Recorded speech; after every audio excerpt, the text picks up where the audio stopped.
messieurs, bonsoir. À la une de ce journal du lundi 10 décembre, une découverte archéologique majeure à Buchères sur le site du parc logistique de l'Aube. Des archéologues de l'INRAP ont découvert des vestiges du néolithique, soit entre 5000 et 2000 ans avant Jésus-Christ. Explication et visite des fouilles dans un instant.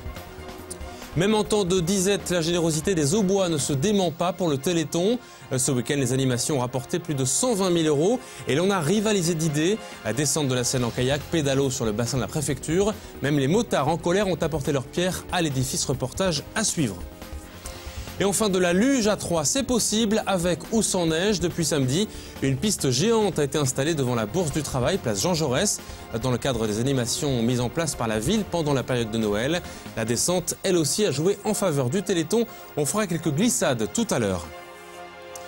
Mais d'abord, ce drame pour l'instant non élucidé qui s'est joué en début d'après-midi dans la commune de Faux-Villecerf, dans le Pays d'Hôte. Il était près de 14 h lorsqu'une femme a été aperçue dans la rue principale de ce village, en feu, en train de courir. Elle a été rapidement prise en charge par les pompiers et le SAMU et transférée ensuite à l'hôpital de Reims, dans le service des grands brûlés. Atteinte sur une grande partie du corps, les circonstances restent pour l'instant floues sur cet accident. Christian Viera a recueilli plusieurs témoignages sur place à Faux-Villecerf. Écoutez. Les faits, on a été appelé pour un feu de pavillon à la base. Et lorsque la patrouille de gendarmerie s'est déplacée sur Faux-Villecerf, ils ont donc découvert les pompiers qui étaient présents sur place et une dame qui souffrait de brûlures. Dans le cas d'incendie, on fait toujours appel à des techniciens d'identification criminelle pour savoir ce qui s'est exactement passé. Qu'est-ce que j'ai vu? La personne qui brûlait, quoi. C'est-à-dire avec ses vêtements, qui déchiquetait tout, quoi. Elle sortait de sa voiture? Ah non, elle était à pied sur la route. Oui, oui, en feu. Alors ça fait un drôle d'effet, quoi. Elle remontait la route, oui, en feu, en flammes, avec tous ses vêtements en flammes. Il criait ou pas? Ah ben, elle se débattait avec ses vêtements. Et oui, non, c'est pas la personne qui habite ici, hein. C'est une personne qu'on ne connaît pas, qui est venue dans la commune, je ne sais pas comment, voilà. Et donc pour l'instant l'enquête va se dérouler, après on saura plus vous dire ce qu'il en est. C'est jamais agréable, mais plutôt surprenant en tout cas d'être appelé au milieu de l'après-midi en disant attention, là il y a quelqu'un qui est de brûlé qui court sur la route. Voilà, c'est juste ça que je sais et j'attends la suite maintenant en termes de précision. Et on connaît un peu plus de détails ce soir. Les enquêteurs semblent se diriger vers une piste non criminelle. Donc ils écartent la piste criminelle et s'orientent, semble-t-il, vers une tentative de suicide. Cette Auboise de 41 ans était connue pour des troubles psychologiques et faisait l'objet d'une disparition inquiétante depuis quelques jours. Une découverte archéologique majeure à Buchères, mise au jour dans le cadre du développement du parc logistique de l'Aube. Les professionnels de l'INRAP ont trouvé récemment des vestiges funéraires rares de l'époque néolithique, datant de 3000 ans avant Jésus-Christ, et ce dans un bon état de conservation. Damien Ardois s'est rendu sur place cet après-midi pour découvrir ces vestiges et les enseignements historiques que révèle ce chantier au bois. Les fouilles ont démarré au mois de septembre, mais il leur a fallu attendre la toute fin de chantier pour découvrir sur ce terrain du parc logistique de l'Aube un élément majeur de l'histoire du site, une sépulture de 8 mètres sur 3, très riche scientifiquement. Alors donc c'est une sépulture collective du néolithique récent, donc de 3500 avant notre ère, et c'est une structure, une fosse qui était creusée avec des parois en bois étorchi, avec un toit en bois et un plancher sur lequel reposaient les défunts. Et il y a à peu près une vingtaine de défunts qui ont été inhumés les uns à côté des autres. Et une fois que la population des vivants estimait que la structure était remplie, et ils mettaient le feu et donc les parois s'effondraient, le toit s'effondrait et ça couvrait la structure. Des squelettes d'hommes et d'enfants, cette découverte renforce Buchères dans son rôle de site majeur de l'occupation humaine à la période néolithique. Pas très loin de là avaient déjà été mis au jour des habitats et un bûcher funéraire, mais cette sépulture en particulier est une belle surprise pour les archéologues. Ce genre de structure, on ne s'attendait pas du tout à trouver ça, donc pour nous c'est vraiment très intéressant. C'est connu mais c'est pas fréquent, donc c'est important, surtout pour la région. Il y a eu quelques découvertes de ce genre-là, mais fouillées dans les années 50. Et là, c'est une des rares structures de ce style qu'on peut fouiller avec les méthodes de l'archéologie récente. 6 archéologues de l'INRAP travaillent depuis 3 mois sur le chantier. La fin des opérations de fouilles est programmée pour ce vendredi. Il faut donc faire vite et bien. C'est fragile et puis ça se déplace facilement. En fait, les os, comme ils sont très nombreux à un simple geste et en fait on le déplace alors qu'on veut vraiment tout garder en place pour comprendre l'organisation générale de cette sépulture. Là on a dégagé tous les ossements, on va les démonter les uns après les autres, un par un, on va regrouper par individu et ensuite on va aller voir ce qui se passe en dessous. Il y a probablement 2 autres niveaux de squelettes en dessous. Donc on va faire comme ça, comme un millefeuille, on va enlever couche par couche et ensuite on va vider toute la fosse. Les squelettes de Buchères vont prendre la direction du dépôt archéologique à Châlons-en-Champagne. Ils seront étudiés, les dessins seront mis au propre. Dans quelques mois, grâce à cette découverte, on devrait connaître un peu mieux la vie et la mort de nos ancêtres buchérois il y a 5000 ans. Caramba, encore raté. Cela ressemble fort à une malédiction. L'Estac a encore perdu une bonne occasion de sortir de l'ornière dans laquelle elle se trouve depuis son accession en Ligue 1 samedi soir au stade de l'Aube. Alors que les Troyens avaient ouvert le score grâce à un tir de Stéphane Darbion à la 31e minute, les Niçois sont parvenus à revenir à la 92e. Score final 1 partout. Le plus dur pour l'équipe troyenne, c'est de voir le même scénario se reproduire chaque week-end. Écoutez ce qu'en dit le coach troyen au micro de David Mutel. Il y a toujours quelque chose qui fait qu'on a un regret, quelque chose, voilà. Mais c'est assez curieux que cette équipe n'ait pas mieux, ne fasse pas mieux sur le plan comptable. C'est vraiment curieux. On a des lacunes, hein. C'est vrai qu'on n'est pas non plus, on le savait depuis le départ. En plus, je ne vais pas me répéter, mais avec tout, on perd encore 2 défenseurs ce soir, blessés, c'est proprement incroyable, quoi. Et en effet, Maxime Collin et Mathieu Saunier sont blessés. Ils ne pourront donc pas disputer le prochain match contre Évian ce mercredi à 19 h en championnat de Ligue 1. Par ailleurs, le tirage au sort des 32e de finale de la Coupe de France a lieu ce soir à Reims. Il marque l'entrée en liste des équipes de Ligue 1 et donc on connaîtra très vite l'adversaire de l'équipe troyenne dans cette compétition. Qu'ils soient simples donateurs ou acteurs d'une animation, les Aubois n'ont pas failli à leur réputation. Ni la crise ni le froid n'ont empêché la solidarité de se montrer à l'occasion du 26e Téléthon ce week-end, avec entre autres une descente de la Seine en kayak, une première, ou encore les pompiers plongeurs en action au bassin de la préfecture.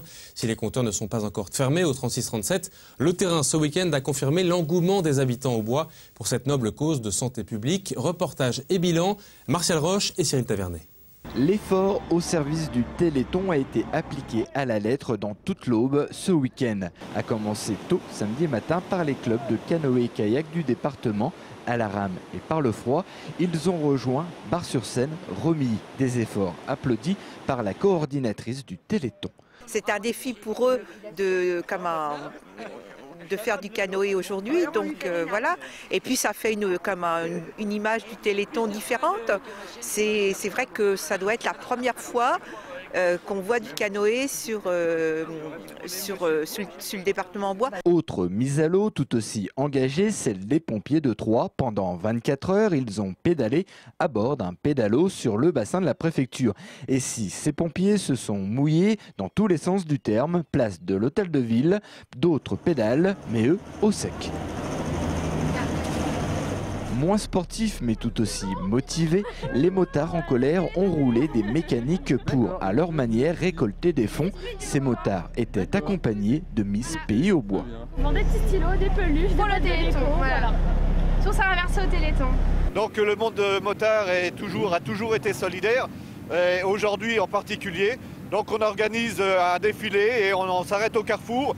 On essaye de vendre les objets du Téléthon qui seront entièrement bien sûr reversés pour le Téléthon. On propose aussi du vin chaud sur la place de la mairie, du café. Et on est avec Miss Pays au Bois, Miss Aube, qui nous accompagne tout le long du parcours pour animer un petit peu cette manifestation, pour récolter un maximum d'argent pour le Téléthon. Avec le même esprit d'augmenter la cagnotte du Téléthon, les compagnons du devoir à la maison de l'outil ont fabriqué différents objets afin de les vendre. En fait, nous sommes partenaires depuis plusieurs années, depuis 7 ans maintenant, au niveau national. Donc les compagnons du devoir, partenaires du Téléthon. Donc dans tous les points de passage où il y a des compagnons en France, aujourd'hui on est mobilisé pour ça, faire des petites animations, faire des lots, tout ça, tout au profit du Téléthon. Pour l'instant, plus de 121 000 € ont été récoltés au 36-37 dans le département. À cela, il faut rajouter les dons obtenus sur le terrain, un chiffre encore indéterminé, mais la coordinatrice compte bien dépasser les 400 000 € de l'an passé. Autre signe encourageant en termes de solidarité, hier à la Maison pour tous de Sainte-Savine, l'opération You Rock My World a remporté elle aussi un franc succès grâce à la mobilisation d'une poignée de copains. Il s'agit d'une collecte de jouets organisée au profit de Secours Populaire par l'association You Rock My World. Et le rêve a dépassé toutes les espérances. Presque 3000 jouets ont été collectés contre 1000 espérés. Et 600 personnes sont venues assister aux concerts et autres animations proposées sur place. Écoutez l'organisatrice de l'événement et l'un des participants au micro de Martial Roche. Petite collecte, un petit truc, une petite envergure avec un concert ou deux, un exposant ou deux, et en fait ça a pris une envergure folle, c'est-à-dire qu'on a carrément créé une chaîne de solidarité où tout le monde s'est proposé. On a fait des requêtes qui se sont portées positives et on a réussi à faire un truc d'une envergure folle, c'est-à-dire à partir du moment où on avait cette salle, et ben tout est parti de là, en fait tout a flambé autour, les groupes, les exposants, le champagne. Ils nous ont contactés. Et puis on a dit oui quoi, on a été chaud. C'est caritatif, ça fait toujours plaisir. Ouais voilà, c'est bon enfant, on savait que ça serait bon enfant, on savait qu'on s'amuserait quoi. Et la distribution des jouets commence demain par le biais du Secours Populaire.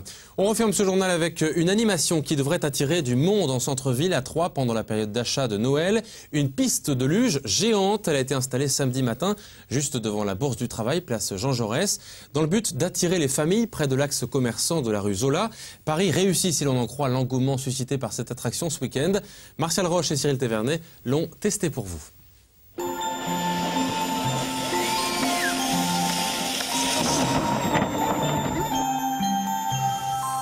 Dans sa hotte, cette année, le Père Noël de Troyes a apporté une nouveauté, une piste de luge. C'est la première fois que cette animation de fête est installée. Elle est posée sur la place Jean Jaurès. Pour 50 centimes d'euros, les petits Troyens peuvent descendre cette piste en toute sécurité.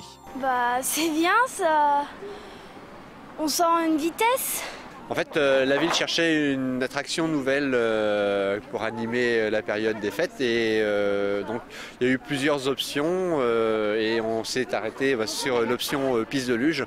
On trouvait quelque chose d'assez ludique et assez sympa et finalement on ne s'est pas trompé puisque dès le premier jour on a du succès. Ça correspond à la saison, ça correspond au thème de Noël qu'on avait également comme le thème qui avait été choisi au départ, le thème polaire, donc on est complètement en accord avec ce qu'on voulait faire. Concrètement, si on a envie de faire la luge, on vient à Place Jean Jaurès et puis on vous délivre un ticket contre 50 centimes ou alors on vend des carnets de 12 tickets contre 5 €. Cette piste de luge est accessible depuis le samedi 8 décembre et cela jusqu'au lundi 24. Elle est ouverte tous les jours. Le but de cette animation est aussi, outre le bonheur des enfants, de redynamiser le haut de la rue Émile Zola. Ça sert à faire venir le chaland dans le centre-ville, à faire que les commerçants soient satisfaits et un maximum de clients dans leurs magasins et de manière à dynamiser notre centre-ville, notre beau centre-ville de Troyes.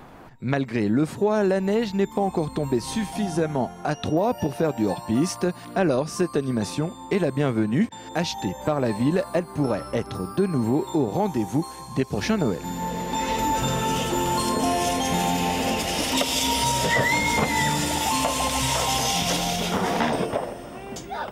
Voilà, attention à l'arrivée. C'est la fin de ce journal. À suivre les prévisions météo pour demain avec Cécile Rich.